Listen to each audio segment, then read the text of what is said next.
What's up, Multiverse? Dr. Dave here, and welcome to the Geek Lounge. I hope you guys all had an awesome weekend and are looking forward to the week ahead, especially for those here in the UK. It's going to be a very short working week because it is, of course, the Queen's Platinum Jubilee. We don't just get Thursday off, we get Friday off as well. So we are going to get a long weekend coming up. But on today's video, we're not talking about the forthcoming weekend, we're talking about last weekend because it was MCM Comic Con in London, and I did attend the event on Friday, albeit, if I'm being honest, it was a little bit hit and miss for me. But before we get into that and the things I picked up, I thought I'd show you guys off a little bit of footage from the con, you know, some of the things you could pick up, a lot of the Funko Pop stands, etc, etc. Starting with the official con store. Like every con, they have an official merchandise store. They didn't really have too much that caught my eye. They might have had some pins and some other things. They had some of those like lanyard neckties, but it was mainly apparel, but there wasn't really anything that took my fancy. I did quite like this Spider-Man t-shirt. Maybe could have zoomed in a bit further, but that was the only one which really kind of caught my attention.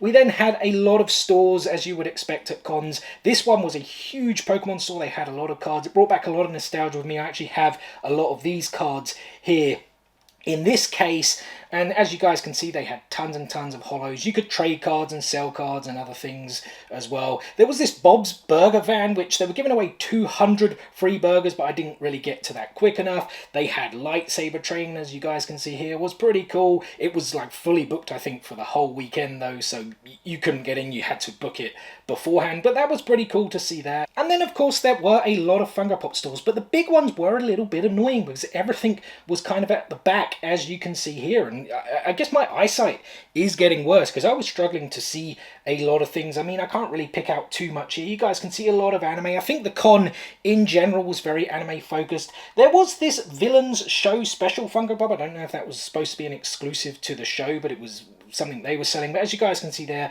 a lot of anime, you know, Naruto, Attack on Titan, some Avatar, you know, generally the things My Hero Academia there at the top. A lot of the guests that were coming were voiceover artists. I did find this store that had a lot of things, you know, down at the front. I always hate it when it's like that. I do struggle to kind of find pops when they're kind of done like that. This was the only store I think that actually had sodas, but there was nothing that really took my fancy. And again, most of the, let's say, more expensive things were on the back, some of the nicer things, and it was, you know, harder to see. I think this store, actually, I think this was the same store, it was on the other side, but they did have some pretty interesting things at the back. I kind of get it when it's at the back, you know, you don't want grubby, sweaty Comic-Con hands, you know, grabbing over everything, so I do get it. But as you guys can see, they had some pretty cool Marvel things there. There was some Venom things, which I think I actually take a closer look at in a moment.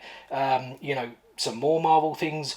What If? I did notice that Red Hulk chase down there at the bottom, albeit that chase wasn't hugely difficult to get, I think, when it did drop here in the UK. I think it went to multiple stores. There was a female Thor over there, and yeah, like I said, they had some really cool Venom things. The glow-in-the-dark Chase Pop-in-a-Box exclusive winged Venom. They had that Hot Topic exclusive blue Venom, the Collector's Core one, the Underground Toys one. Some pretty cool Venom Pops that were up there, but things that I didn't find that I wanted too much, especially with the price range. I actually thought this store had some pretty cool things. That wasn't me, by the way, that was someone else. But as you can see, they did have some fairly cool pops in here. We had like an Agent Coulson, a Lagatha from Vikings, Olivia Moore from iZombie. Some of the ones you don't see too often. There was a Fox Mulder down there. They had a lot of Buffy pops, as you can see there. The Buffy and Faith 2-pack, Buffy, Xander, Dark Willow, some of the Pokemon Funko Pops, excuse me. Again, ones you do see quite a lot in independent retailers, but you don't really see them too much elsewhere. They had some Avatar Pops, including that Zuko Chase, which I already own, some more My Hero Academia. I don't actually have that Deku in onesie, but for $35, I was still not too sure. Some other Naruto and One Piece Pops, some very cool ones down there at the bottom of that store as well. I then did find this other store again, as you guys can see, lots of anime. Like I said, there were a lot of anime guests at this con, and I did spot two chases at the top. The one from Halo, the Spartan Mark V, as well as that Iron Maiden one, but a little bit too expensive you know, for my taste. And then this was the only Grail case I could find. A signed Rogue, as you guys can see there, with Coca-Cola, Supergirl, a Stan Lee. There were no prices on these though, so, you know, I was a little bit disappointed with that. I like things when it shows prices. Grand Admiral Thrawn, there was a signed Allison there. That Luna Lovegood from 2017, the glow-in-the-dark Samwise Gamgee, Shiva from The Walking Dead, a couple more signed Umbrella Academy figures, Luther and Ben there, a signed Sulu from Star Trek, Asterix, a signed Mulan Funko Pop there, as you guys can see. I saw that Chase Remy as well. I actually own that figure. I didn't realise it had gone up so much in value. Watchmen, very, very cool. The original Killer Frost, as well as some of those die cast. Then on the other side, there was that Chrome Batman, Chrome Freddy there, a signed Justice League Steppenwolf, a signed Nebula there as well. Apologies for the kind of angle here because it was very tight there, so I kind of had to go on this sort of angle. But Baseball Fury, Twisty, you know, American Horror Story, a signed Aquaman there from Jason Momoa, Cyborg, I forget the actor's name, that was signed there as well. Goonies, Chase Superman, Batman there, Velma from Scooby-Doo, Lexa, I also own that pop, didn't realise that had gone up so much in value as well, a Chase Elvira, you know, some very cool things that they had, you know, in the stores. And now I only ended up picking up 2 Funko Pops from the stores. Actually, tell a lie, I picked up 3 because the first one I picked up I actually went and got signed. But the other 2 that I picked up, the first was from Magic Madhouse. And they actually had, well, obviously they had a booth there, but they had some damaged pops as well. And this was the original Myrio Togatar pop. And you guys can probably see the price tag there. It was £12, which I thought was pretty good. I'm going to take this off now, though. It's left tiny bit of sticker residue. That's a little bit annoying. It is, of course, the special edition sticker. I think it was a Chalice Collectibles, if I'm not mistaken. But I thought, you know what, the damage is not too bad. You guys may be able to make out a little bit of corner damage there at the bottom. And yeah, the main kind of damage was here in this corner, if you guys can make that out there on the shot. But I don't really see this figure going for anything less than 20, 25, sometimes even 30. And I thought, you know, £12, the damage is not significant. I thought, I'm going to grab this, to be honest. And so I did, like I said, from the Magic Madhouse booth. And I'm not going to take a closer look at these. They're fairly old pops. And the other one I picked up was from a store. I say a store, it was the store that had all those Pokemon cards just inside. It was very, very crowded, so I actually couldn't film anything in there. But just inside, they had a few shelves with Funko Pops on them. And one of the ones I found was Roy Mustang from Full Metal Alchemist for £11, which I thought was really, really good. You really don't see this pop too much. They actually had 2 or 3 of them, if I do recall. I've actually had it on pre-order from Pop in a Box for over a year. I've just given up on Pop in a Box. I'm not even going to go into it because I'll get seriously upset talking about them. But I saw it, decided to pick it up because I don't think I'm ever going to get it from Pop in a Box, to be honest. But now to explain why I felt my day was a little bit of a hit and miss. Firstly, I only managed to get a ticket for the Friday. I left it very, very late to make a decision on going. You know, the Saturday tickets were all sold out. The weekend tickets were all sold out. The only tickets you could get were the Friday Priority, the Friday General, the Sunday Priority, and the Sunday General tickets. And I thought, you know what, I'll grab a Friday Priority ticket because I expected it to be, you know, the least busiest day. I thought with the, you know, this forthcoming long weekend that we're going to have, lots of people may book, you know, today, tomorrow, and Wednesday off to take a full week off. Most people probably wouldn't book off Friday. That was like my thinking, and it did kind of come true. It wasn't a particular busy day, to be honest, on the Friday. But the little bit of an annoying thing, and I did know this beforehand because I looked it up on the app, but none of the guests actually started signing until midday.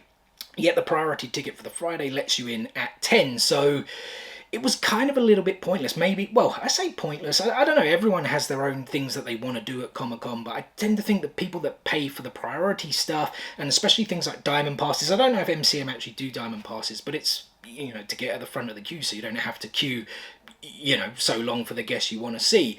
But that kind of at first was a little bit like, well, why do they really sell a priority ticket on the Friday if guests are not signing until the time when general, you know, the general admissions are coming in? So that was a bit annoying, but I went straight to the autograph section once it opened up. Like I said before, they had many voiceover artists there, a lot of the My Hero Academia cast, they had a couple of cast members from Avatar as well, and the first point I headed to was Justin Briner, who voices Izuku Midoriya, aka Deku, from My Hero Academia. I was about to say the titular character, but does titular character kind of mean the name is in the title? I don't know, he's the main protagonist, let's put it that way. And I started queuing for him straight away. And, as you do at a con, you end up talking to people and, well, I was about to say building relationships. You don't build, you build like a relationship for maybe the time you're going to wait, and then you never see that person ever again. Well, actually, sometimes I have seen people that I've seen at multiple cons throughout the years. But yeah, I ended up chatting with a few people, and that really helps to pass the time. And then it was about 11:30 when guests started to actually come through the back curtains. And I was queuing right there for Justin Briner. And at 11:30, as some of the guests started to come in, they took down his picture, and I was like, that is not a good sign. In my head, I was thinking, they've not moved him somewhere, and now suddenly we're going to be like 30th or 40th in line, are we? Because I was third in the queue. But what actually happened was, well, firstly, there were like two crew, they called them crew members, like the staff members at the con. They were like, why has this picture been taken down? Then there was a senior crew member who was there, who was like, yeah, I saw that, I'm just actually going to go and check it out. He came back and he came to everyone in the line, really, really sorry, guys. Justin's agents contacted us and he won't be attending the con today. He'll only be attending, Saturday and Sunday. And in my mind, I was like, no, I'm only coming on Friday. I was tempted to buy a Sunday ticket, but in the end, I thought, you know what, no, hopefully he's going to come back and do another con, whether it's Liverpool, Scotland, maybe MCM in the future, London or Birmingham. Who knows? The guy I was talking to, he let out a few like expletives. I only had them in my mind. He let them out loud, albeit he was like being kind to the staff members, saying, I know it's not your fault, etc, etc. But that was pretty annoying, having queued for like an hour and 30, hour 45 minutes to then be told no. So then we had to move into Clifford's line, and his line had already grown up. Clifford, of course, voices Katsuki Bakugo, the other kind of main protagonist, kind of major supporting character in My Hero Academia. And then I was like, hold on, I actually don't have a Katsuki Bakugo pop in my collection. I just never, had picked one up. I was thinking about getting the Pop and Tea that's just released, the one that's now metallic, but I also hadn't picked that up or pre-ordered it or whatever. So I then headed to the Avatar line, and then I was like, hold on, the Avatar guys, they're actually not signing until 2 p.m. So I was then like, well, I'm not queuing for another 2 hours to wait for autographs and spent 4 hours queuing and doing nothing. So that's where I then went to had a little wander around the con, and I actually did end up picking up a Bakugo pop and then going back to Clifford's line. And his line moved very quickly, to be honest. And so I did get my first ever signed Funko Pop of Katsuki Bakugo there. He put the little die quote with the speech bubble there. I thought that was pretty cool. Super cool guy. Although, as always with these cons, they do try and move you on a little bit quicker. You can always have a decent chat with them, but yeah, I was really happy with that. I didn't actually have an orange paint pen. I had like almost every colour but orange, and it was pretty cool that he had one. I think it just looks really, really cool. It pops, pun intended, for the signed one. And you know what? I actually didn't even mention another thing that was a big miss, or the reason I considered it a miss. When I say hit and miss, it was more hit than miss, to be honest. But the Justin Briner thing was a letdown. But I only learned that morning, when I was heading into the XL, that Trina Nishimura, I hope I'm pronouncing that name correctly, who voices Mikasa in Attack on Titan, she had actually cancelled her appearance, and it was only announced, I believe, on the Thursday night that she was no longer going to be attending the con. I think Nolan North also cancelled as well, of course, a huge gaming voice artist, the voice of Nathan Drake from Uncharted, and they both had cancelled their appearances. And I was also going to get actually two Mikasa things, because my U2s had actually just arrived on that Thursday as well. If you guys hadn't seen the Attack on Titan YouTube's video, I did check that out because the Mikasa hadn't arrived with the rest of them, but that did arrive the day before the con. So I was thinking, yeah, you know what, I'm going to take that as well as my original Mikasa Pop to get signed. And yeah, I only learnt the morning after that she had cancelled. So that was also a little bit annoying. I hope to obviously catch her and some of the other Attack on Titan cast members. She obviously voices Jiro as well in My Hero Academia. She doesn't have a pop yet though, but she is rumoured on that next wave. Same as Clifford voices Connie Springer in Attack on Titan, but Connie Springer also doesn't have a Funko Pop just yet, which is a little bit annoying. But after that, I then did head into the Avatar line, if we can call it that. And the first guy I got to meet was Dante Basco, who of course voices Prince Zuko, and I got this pretty cool signature on the Chase Edition. I already had this pop. I'd found it actually in Iceland. I'd already purchased it, which was really annoying because then I found it in Iceland when I went there on holiday and I did a little Funko Pop hunt. Again, check that video out if you haven't already done so, because we found some really cool things there, but I'd already had it. Yet it was going to be about 20 quid and I think I probably paid around 40 for mine, so that was a bit annoying. But I actually got him to do the I don't want any calming tea Zuko, and of course signed by the man himself, Dante Basco. Although afterwards I started to think, I'm not sure if it's the... Well, I said afterwards because we had a little debate. Is it the correct line? Is it I don't want or is it I don't need? And I actually think it is I don't need any calming tea. You wrote I don't want, but you know what? I don't really care. It's still really cool. He's a really cool guy. It did freak me out. I've never seen like any interviews or things with him, and his voice is exactly like Zuko's. You know, a lot of the voiceover artists, they you can kind of hear the character's voice in, you know, in the real life voice somewhat, but a lot of the time they're kind of putting on, right? Whereas Zuko, he sounded Dante Basco, apologies, sounded exactly like Zuko. It's like he wasn't really even doing a different voice. And then the last pop I was going to say picked up, I didn't pick it up because I already had it, but I did get it signed, was Korra, the recent metallic and glow in the dark box warehouse exclusive. I couldn't actually remember what it was there, and as you guys can see, she has what I think is one of the best quotes from The Legend of Korra. I'm the Avatar, you gotta deal with it, signed by the voice artist herself, Janet Varney there. Very cool. Again, they had all their own paint pens and things, even though I had taken mine. I just really like the colour scheme it kind of goes there on the front of the pop. But these are the first pops I've ever got signed. I really wasn't going to get into it, to be honest, because it is an expensive habit. I mean, she was 35, I think, for a signature. Dante Basco was 50, and Clifford was 38, if I'm not mistaken. And we always joke there's a London tax on there because when you look at some of the cons going further north, you know, Birmingham in the Midlands and then further up to Scotland, you know, across to Wales, the prices are always a little bit less. I even think Dante Basco's is like 45 in Glasgow. And I think Clifford was at like Liverpool Con a week or 2 weeks ago, whenever it was, and I think he was charging 30. So yeah, it's like an £8 London tax. It's a little bit annoying, but it is what it is. So yeah, I had a really good time though, getting these pop signed. Like I said, when I say hit and miss, it was more hit because I still had a really good time.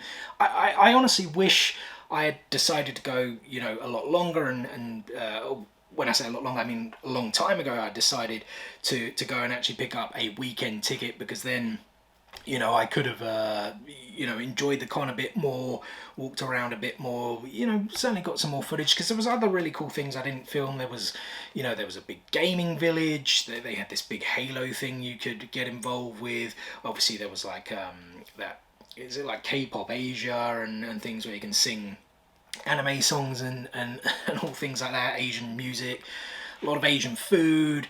Yeah, but it's a lot of footage I also didn't get. You always have to be careful, of course, especially with children, you know, cosplayers as well. You know, cosplay, you know, without saying too much, I'd say a lot of flesh is shown at these events. So, there's always things you have to be really careful with that. But there were some amazing cosplayers there too, and I just wish I was there for a bit longer to get a bit more footage for you guys. But yeah, it was definitely more hit than it was miss. Just a couple of disappointments there.